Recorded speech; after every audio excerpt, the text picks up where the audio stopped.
NSUI National in charge Kanhaiya Kumar reached Bilaspur today. While speaking to the media persons at Congress Bhavan, Kanhaiya Kumar fiercely targeted the BJP government at the centre, PM Modi and Union Home Minister Amit Shah. He said that today is a martyrdom day of Jallianwala Bagh, as they are not afraid of General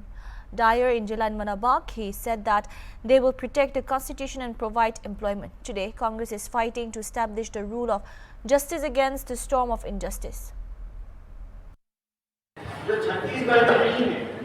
लेकिन बिलासपुर में उनके दादा, उनके पिताजी, उनके माताजी काम करने के लिए आई और यहाँ की कॉलोनियों में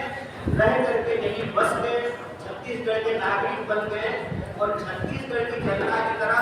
किसी और छत्तीसगढ़िया की तरह वो भी कहते हैं छत्तीसगढ़िया सबले बचिया। तो ये जो रोजी रोजगार जो कहीं मिलता है, विश्वविद्यालय मिलता है, कहीं पे कोई उद्योग कारखाना मिलता है, उससे क्षेत्र का विकास होता है। तो मैं आप तमाम लोगों के माध्यम से भाजपा से यही सवाल पूछना चाहता हूँ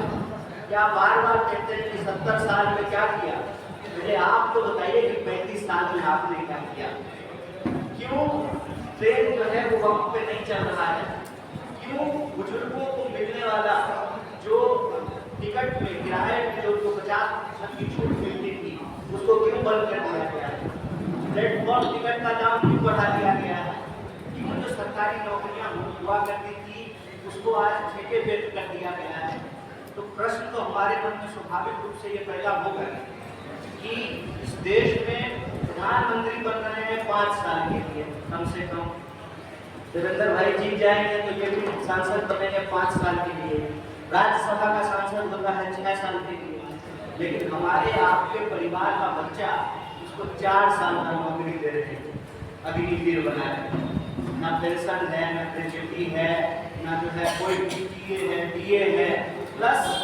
शहादत अगर हो जाती है देश की सेवा करते करते तो शहीद का दर्जा। ये जो देश के सामने हालत और परिस्थिति है, इसके बारे में हम नौजवानों को, बिलासपुर के आम लोगों को, छत्तीसगढ़ के लोगों को ये सोचने की जरूरत है कि यह जो चुनाव हो रहा है, यह चुनाव खोखले वादों और जुमलों पर होगा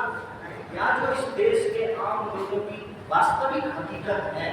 उस पर होगा। आप में से मुझे बता दीजिए, लगातार चुनाव प्रचार हो रहे हैं, 19 तारीख को पहले फेज का मतदान होना है,